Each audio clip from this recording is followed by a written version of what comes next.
앞으로 일주일 동안 아가서의 말씀을 같이 살펴보도록 하겠습니다. 저희 광야의 샘교회는 매일 성경의 본문을 가지고 그 본문대로 진행하는데, 아가서의 본문을 제가 오랜 시간 동안 매일 성경을 보았었는데 처음 본 것 같아요. 아가서의 본문이 잘 나오진 않는데, 이스라엘 사람들은 명절에 읽던 그 5개의 두루마리가 있다라고 합니다. 근데 아가서 같은 경우에는 6월절에 읽었던 그러한 성경이라고 하는데, 이게 아가서라는 그러한 뜻 자체가 Song of Song 하고 쉴 하쉬림 해갖고 히브리어로 노래 중에 최고의 노래, 지성소와 같은 그러한 성경이다라고 이야기를 합니다. 그래서 이들이 이 아가서를 그렇게 중요하게 여겼던 그러한 이유는, 이것이 하나님과 이스라엘 백성과의 사랑을 이야기하는 것이다라고 생각을 해서 아가서를 굉장히 중요하게 여겼다라고 합니다. 그러니까 지금 여기에 나오는 이 왕 솔로몬 왕이 하나님이요, 또한 여기에 나오는 술람미 여인이 바로 그 이스라엘 백성이다. 그리고 또 이러한 전통, 이렇게 해석하는 것은 이후에 계속 종교개혁자들이라던가 불과 한 100년 전까지만 해도 그리스도가 바로 이 왕이시요, 또한 여기에 나와 있는 여인이 교회 성도들이라고 이렇게 해석을 했었습니다. 그러나 19세기 이후에는 이게 해석학적으로 발전을 하면서 아가서를 그렇게 보기보다는 정말 남자와 여자의 그러한 사랑을 하나님께서 나타낸 것이다 라고 해석도 하고, 또 창세기 원래 처음에 첫 가정 아담과 하와의 그러한 어긋난 그러한 사랑을 다시 회복시키는 그러한 말씀이다라고 해석하는 그러한 것들이 요즘에 나오는 그러한 해석인 것 같습니다. 저 같은 경우에는 개인적으로 남과 여의 그러한 사랑의 모습을 띠고 있으나 근본적으로는 그리스도와 성도와의 그러한 사랑이 이 말씀 속에 나와 있다라는 그러한 전통적인 그러한 견해를 가지고 이 말씀을 해석하고 있습니다. 오늘 1절 말씀을 보게 되면 솔로몬의 아가라라고 시작하고 있습니다. 솔로몬이 아가서의 저자이자 주인공임을 우리에게 알려줍니다. 그리고 2절과 4절에서는 여인이 자신이 사랑하는 그 연인이, 그 남자가, 솔로몬이 어떠한 사람인가, 왕이 어떠한 사람인가를 이야기합니다. 그는 어떤 사람입니까? 2절 말씀을 보면 그 연인은 포도주보다 낫다, 훨씬 더 그렇게 좋은 사랑이다, 아주 좋은 포도주보다 훨씬 나은 고귀한 사람이다. 또한 3절 말씀에서는 그 기름이 향기롭고 아름답고, 그 향기가 어디서부터 나오냐면 내 이름이 쏟은 향기름 같으므로, 이름 자체가 그 이름만 들어도 굉장히 아름다운 것입니다. 그 고귀한 사람들, 어떠한 뛰어난 사람들을 저희가 만나게 되면 그 이름만 들어도 야, 참 존경스러운 분이구나라는 그러한 느낌이 드는 것처럼, 이 연인의 이름은 누구나 들어도 향기로운 그러한 향기름과 같이 고상하고 고귀한 그 이름이라는 것을 그 여인은 이야기를 합니다. 그래서 그 주변에 있는 처녀들이 다 그 연인을 사랑하는, 오늘날로 같으면 꼭 연예인 아이돌이라고도 할 수 있는 것 같아요. 근데 그러한 것처럼 그러한 사랑을 받는 사람이라고 이야기합니다. 또한 4절 말씀을 보게 되면 그 사람에게, 그 남자에게 나를 인도하여서 나를 데리고 가라라고 이야기합니다. 나를 인도하라. 그러면 너를 따라서 우리가 같이 달려갈 것이다. 우리는 너로 말미암아 기뻐하고 즐거워할 것입니다. 라는 게 이 여인이 그 사랑하는 그 연인, 남성에 대한 노래하는 그러한 부분이라고 할 수 있습니다. 그 사랑의 고백이죠. 그런데 이 여인이 그 남자에 대해서는, 연인에 대해서는 이렇게 이야기하지만 자신에 대해서 묘사하는 장면이 5절과 6절 말씀에 나와 있습니다. 예루살렘 딸들아, 내가 비록 거무나 아름다우니 게달의 장막 같을지라도 솔로몬의 휘장과도 같구나. 앞에 처녀들아 하고 그 자신의 연인에 대하여서 모두 연모할 만한 사람인데, 이 여인이 자신에 대하여서는 예루살렘 딸들아 이렇게 하면서 자신을 어떻게 하냐 하면 나는 검어, 피부가 새카매. 그런데 뭐라고 이야기합니까? 아름다우니. 한편에서는 검어서 검고 거무퇴퇴해가고 좀 보기에 볼품 없는 것 같은데 한편에서는 아름답다라고 이야기합니다. 게달의 장막 같을지라도 이 게달은 이렇게 베두인과 같은 그러한 사람들이라고 이야기합니다. 게달의 장막이 염소털로 다 만든 그 베두인 텐트에 한번 가서 제가 한번 그 음식을 얻어 먹었었는데 거기에 뭐 진짜 이게 색깔이 별로 좋진 않아요. 때깔이 좋은 그러한 게 아닙니다. 뭐 그냥 광야에다 이렇게 지어놓은 그러한 장막이니까 거뭇퇴퇴하고 진짜 뭐 아름다운 그러한 장막이 아닌데 그 자신이 바로 게달의 장막과 같다라고 이야기합니다. 그런데 또 자신에 대해서 무엇이라고 이야기합니까? 솔로몬의 휘장과도 같구나. 이게 굉장히 모순되는 이야기를 그 비교하고 있습니다. 꼭 이런 거 같죠. 저희가 스스로 나를 보기에는 굉장히 나는 뭔가 부족한 것 같은데 다른 사람들한테 이야기할 때는 그럼에도 불구하고 나는 이런 것들이 있어 하면서 뭐 변명하거나 아니면 스스로를 이렇게 좀 바리케이트 친다라고 이야기해야 될까요? 이렇게 자신에 대해서 조금 자신의 그러한 모습에 대해서 창피하지만 그럼에도 불구하고 자신이 이런 사람이야 하면서 다른 사람한테는 이렇게 이야기하는 것들, 변명하거나 자신이 왜 그런 자신의 모습에 대하여서 이야기하는 그러한 모습들, 좀 자존감이 좀 낮다라는 그런 생각도 듭니다. 이 말씀을 보게 되면. 근데 그 이유를 6절 말씀에서 우리에게 알려주겠습니다. 내가 햇볕에 쬐어서 거무스름할지라도 햇볕에 많이 쬐어서 그렇게 그 피부가 탔다라는 겁니다. 흘겨보지 말 것은 내 어머니의 아들들이 나에게 노하여 포도원지기로 삼았음이라. 나의 포도원을 내가 지키지 못하였구나. 내가 그렇게 검게 탄 것은 나 쳐다보지 마. 왜 그러냐면 내 어머니의 아들들, 내 오빠들이, 내 남동생들이 나에게 노하여서 포도원지기로 왜 그렇게 삼았는지 모르겠지만 노하여서 포도원지기로 삼았다라고 이야기합니다. 그래서 나의 포도원, 나의 아름다움을 내가 지키지 못했어 라고 스스로에 대해서 이렇게 이야기하고 있는 이러한 모습입니다. 그래서 7절 말씀에서는 내 마음으로 사랑하는 자야, 내가 양치는 곳에 정오에 쉬는 곳을 내게 말하라. 내가 내 친구의 양떼 곁에서 어찌 얼굴을 가린 자 같이 되랴라고 이야기합니다. 이것은 그 연인 남성에게 부탁을 하는 겁니다. 그 남자가 어디 있는지를 알려달라고 이야기하는 거죠. 알려주지 않으면 어떻게 됩니까? 엉뚱한 집 양떼 곁에서 얼굴을 가린 자 같이, 이 창세기 38장 말씀에 보면 유다의 그 자부였던 다말이 나오는데 다말이 유다와 만날 때 어떻게 합니까? 얼굴 이렇게 가리고선 가잖아요. 그러니까 이게 그러한 여인과 같이 오해할 수도 있다는 것입니다. 만약 너가 당신이 있는 곳을 나에게 알려주지 않으면 제가 당신의 엉뚱한 친구의 양떼 곁에 가고 오해를 받을 수 있습니다. 라고 부탁을 하고 있습니다. 그러니까 결국 나에게 당신이 있는 곳을 알려주십시오. 라고 요청을 합니다.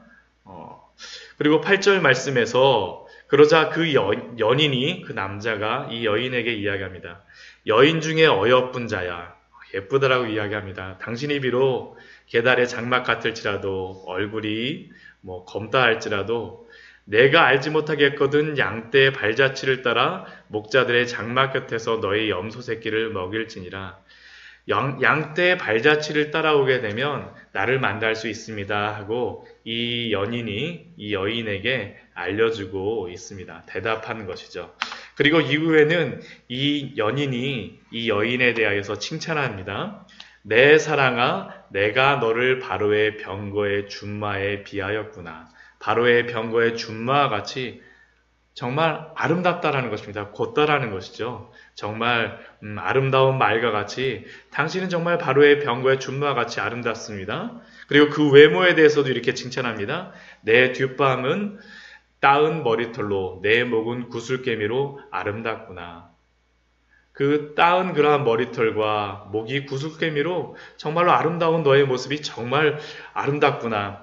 11절 말씀에서는 우리가 너를 위하여 금사슬에 은을바가 만들리라. 너를 위해서 이러한 것들도 준비할게 라는 그러한 것이 바로 이 연인의 그 남성의 그러한 마음입니다. 그러니까 이 여인의 그러한 마음을 무엇으로 다 표현하냐면 12절 말씀에서 나의 나도 기름이 향기를 뿜어냈구나. 그 연인이, 그 남성이 그 여인을 이렇게 아름답다고 이야기하니까 자신도 정말 아름다운 것 같아요. 그러니까 자신도 향기를 그렇게 뿜어내는 사람처럼 그렇게 이야기합니다. 그러자 13절, 14절에서는 그 연인이 다시 한번 그 여인에 대해서 그 노래를 하죠. 나의 사랑하는 자는 내 품 가운데 몰약 향주머니요. 나의 사랑하는 자는 내게 엔게디 포도원의 고베라 송이로구나.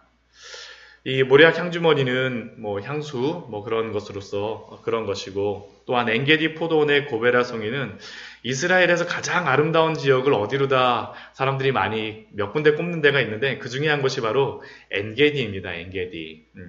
다윗의 폭포라 그래서 여기에 가게 되면 진짜 광야 가운데에서 처음에 입구에서는 이게 뭐지? 정말 그런데 그 안으로 들어가게 되면 굉장히 아름다운 그러한 그 폭포와 함께 그러한 곳이 있는데, 그러한 엔게디 포도원의 고베라 송이로구나 라고 이 남성은, 이 연인은 그 여인에 대해서 찬양합니다. 또 15절 말씀에서도 너의 눈은 비둘기 같구나. 또한 16절 말씀에서도 너는 어여쁘고 화창하다. 너는 어여쁘고 화창하다. 그래서 이 남성이 무엇을 준비합니까? 우리의 침상은 푸르고 우리 집은 백향목, 들보, 잣나무, 석가래로구나. 이스라엘 가보게 되면 모든 집이 다 돌집으로 만들어졌습니다. 그 누런색의 그러한 대부분 집인데 왜 그 돌집으로 만들었냐면 집 지을 게 그거밖에 없어요. 정말 나무가 없습니다. 정말 집이 그 나무가 없습니다. 그래서 이 사람들의 최고의 집은 어떤 집이냐 하면 나무로 다 지어진 집이 최고의 집입니다. 우리나라 같으면 대리석으로도 이렇게 쫙 깔고 그래야 좋은 집이라고 그러지만 이스라엘에서는 백향목으로 지은 집들. 그래서 솔로몬도 백향목 집에 대해서 굉장히 강조를 하잖아요. 성전을 만들 때 백향목으로 만들었다라고. 백향목, 들보와 잣나무, 석가래로구나. 결국 이 말 속에는 무엇이 있습니까? 이 사랑하는 남성이 이 여인의 아름다움을 좋아하고 그 여인이 충분히 아름답고 사랑스럽기 때문에 이러한 좋은 집을 만들었다라는 거죠. 그리고 2절 말씀에서는 무엇이라고 이야기하냐면 그 여인에 대해서 이렇게 이야기합니다. 가시나무 가운데 백합화 같구나. 그러니까 내 주변의 모든 여인들은 다 가시나무고 유일한 백합화는 누구입니까? 이 여인 한 명밖에 없어요. 그 사랑이 이 안에 느껴지지 않습니까? 그러니까 이 여인이 이 남성에 대해서 이렇게 얘기합니다. 남자들 중에 나의 사랑하는 자는 숲풀 가운데 사과나무 같구나. 내가 그 그늘에 앉아서 심히 기뻐하였고 그 열매는 내 입에 달았도다. 지금까지 이런 말을 보니까 이 2장 3절이 이해가 됩니다. 왜냐하면 그 전까지는 자기 주변에 있었던 남자는 어떤 남자들이었습니까? 어머니의 아들들은 나를 포도원으로 내몰아갖고 하루 종일 일 시켰었는데, 노아여서 일 시켰었는데, 지금 이 자신의 연인은 어떻습니까? 이 사람한테 오니까 숲풀 가운데 사과나무와 같이 그 그늘에 앉아서 심히 기뻐하고 쉴 수 있다라는 거죠. 마음의 안식을 얻을 수 있는 사람이 바로 이 남자다라고 이 술람미 여인은 고백하고 있습니다. 그리고 그와 함께 있는 곳이 바로 4절 말씀 보면 잔치집이고 그 사랑이 내 위의 깃발이구나 라고 이야기하면서 이들의 2장 5절과 6절에서는 이들의 사랑에 대하여서 이야기하고 7절 말씀에서는 그 예루살렘 딸들에게 나와 함께 잠들어 있는 그 남성을 깨우지 말라라고 이야기함으로 오늘 말씀이 마쳐집니다. 우리는 이 말씀을 통하여서 우리가 알 수 있는 것이 무엇이겠습니까? 어찌 보면 여기에 나오는 두 남녀는 그 신분의 차이가 있다라는 것이 극명하게 드러납니다. 그 연인인 그 남자는 모든 여자들이 이름만 들어도 알 수 있고 그 이름만 들어도 그 고귀함과 또한 모든 사람들이 연모할 만한 그러한 뛰어난 사람인 반면에 이 여인은 자신의 모습이 햇볕에 그을려서 검게 되었고 심지어는 자신의 모습을 보고 계달의 장막 같다라고 여기는 그러한 여인이었습니다. 어찌 보면 가정에서조차 냉대받는 그러한 상황 속에 있는 것으로 보입니다. 그래서 항상 그 여인은 자신의 모습을 보며 다른 사람들에게 왜 나는 이런 모습이어야 되는지 항상 나는 왜 검으냐 하면 이래서 이래, 이래서 이래 변명하는 모습의 여인일 수 있습니다. 그런데 그 여인에게 조금씩 변화가 시작합니다. 왜 그렇습니까? 그 고귀한 신분의 남성, 이 아가서에 나오는 이 남성, 이 연인인 왕이 자신의 아름다움을 인정하고 그 아름다움을 노래해 주는 겁니다. 그리고 그러한 인정과 함께 그 남성이 자신을 가시나무 가운데 핀 백합화 같이 인정하는 그 특별한 사랑으로 인하여서 그녀의 마음속에 조금씩의 변화가 드러나고 있죠. 그리고 우리는 이것을 통하여서 그리스도가 우리를 향하신 그 사랑을 또한 알 수 있습니다. 우리가 하나님을 알아가면 알아갈수록 그 영광을 경험하면 경험할수록 우리가 발견하는 것은 무엇입니까? 우리는 얼마나 부족하고 얼마나 죄된 인생인지를 우리는 발견하게 됩니다. 하나님의 영광을 보면 볼수록 우리의 모습이 어떤지를 우리는 분명하게 압니다. 아, 내가 죄인이구나. 하나님의 그 영광 앞에 나의 어떤 모습인지를 볼 때 나의 그러한 부족함들, 나의 어리석음들, 이것은 아무리 우리가 인격적으로 고매해졌다라고 하고 또한 많은 신앙생활을 한다라고 하여서 이것이 없어지거나 옅어지는 건 아닌 것 같습니다. 사도 바울과 같은 그러한 사도는 무엇이라고 이야기합니까? 자신이 마지막에 예수 그리스도에 대해서 점점 그 영광에 대해서 알아갈수록 무엇이라고 고백합니까? 나는 죄인 중에 괴수다라는 그런 고백이 나오게 되어지죠. 그런데 그럼에도 불구하고 우리가 안식할 수 있는 그러한 이유는 무엇이겠습니까? 우리를 향하여서 계달의 장막 같은 우리를 향하여서 그 아름다운 샤란의 꽃 예수 그리스도가 우리에게 그 보여주는 그 사랑, 그 은혜를 발견하면 발견할수록 우리는 또 그 안에서 안식하고 또한 우리의 그러한 기쁨들을 그 놀라움들을 예수 그리스도를 통하여서 하나님께서 베풀어 주신 그 은혜를 발견함으로 우리가 만족하지 않습니까? 이것이 또한 아가스를 통하여서 우리에게 주시는 귀한 은혜인 줄 믿습니다. 하나님을 알아갈수록 하나님을 경험할수록 우리는 점점 겸손하여지지만 그러나 하나님의 영광을 통하여서 우리를 사랑하여 주신다는 그 음성, 우리를 얼마나 사랑하셨는지 하나밖에 없는 그 독생자 예수 그리스도를 우리에게 보내주심으로 말미암아 우리에게 베풀어 주신 그 사랑.